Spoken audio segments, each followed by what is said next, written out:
दोस्तों जय हिंद नमस्कार। मैं हूं नीलेश सिंह और हमारे पीछे आप जो ये चार्ट देख रहे हैं ये चार्ट है रीजनिंग के एक बहुत ही इम्पॉर्टेंट टॉपिक जिसका नाम होता है कोडिंग और डिकोडिंग। कोडिंग और डिकोडिंग जो है वो किसी भी एग्जाम के लिए चाहे आईएएस हो चाहे पीसीएस हो या फिर कोई भी एग्जाम हो उसके लिए ये रीजनिंग का एक बहुत ही इम्पॉर्टेंट टॉपिक है।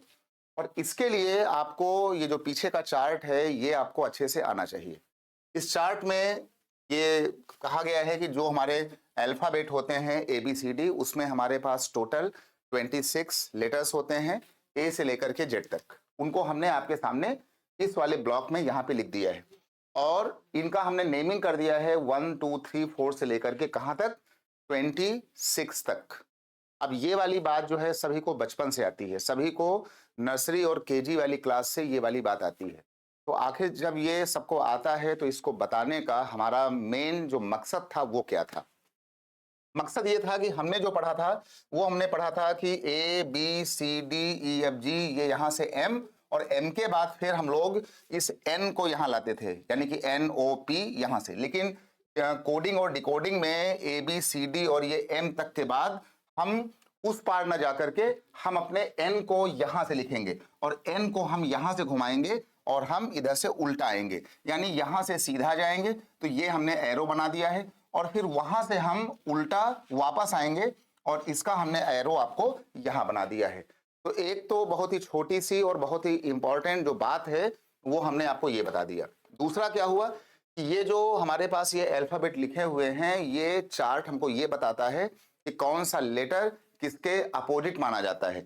जैसे कि H का अपोजिट S होता है, F का U होता है, C का X होता है, A का Z होता है, I का R होता है और M का N होता है, K का P होता है। तो आपको इस वाले टॉपिक को बहुत ही अच्छे से करने के लिए सबसे पहले तो आपको इस वाले टॉपिक को बहुत ही ढंग से और बहुत ही ध्यान से आपको इसको यहाँ पर करना चाहिए।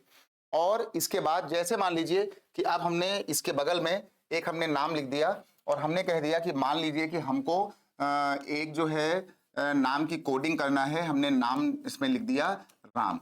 अब आपको यहाँ पे राम में जाना है और दूसरा हमने यहाँ पे लिख दिया सीता, है ना।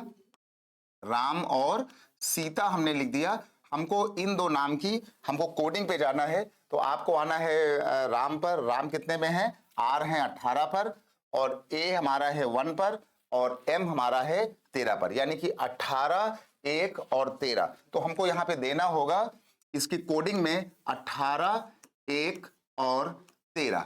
ऐसे ही जब हम सीता में आएंगे तो सीता का जो कोडिंग है वो जाएगा एस का 19 हो जाएगा, आई का 9 हो जाएगा यानी कि 19 और 9 और टी का हमारे पास हो जाएगा 20 यानी कि 19 9 20 और 1 यानी हम इसको लिखेंगे 19 9 20 और 1 यानी कि 19 9 19 9 यानी कि एस का 19 हो जाएगा और आई का फिर हमारे पास 9 हो जाएगा और टी का हमारे पास 20 हो जाएगा और ए का हमारे पास 1 हो जाएगा।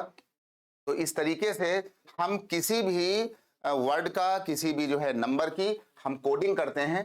तो आपको ये वाला चार्ट कौन सा लेटर किसके अपोजिट होगा ये अगर आपको याद रहा तो पेपर में कम से कम 1 से 2 क्वेश्चन आपके हमेशा होते रहेंगे। आप चाहे कितने भी कमजोर अपने आप को मानते हो लेकिन अगर आपने इसको देख लिया और ये समझ लिया कि यहां से लेकर के 13 अक्षर सीधा जाने हैं और फिर यहां से आपके एन से लेकर के 13 अक्षर आपके यहां से लेटर्स इनका उल्टा आना है।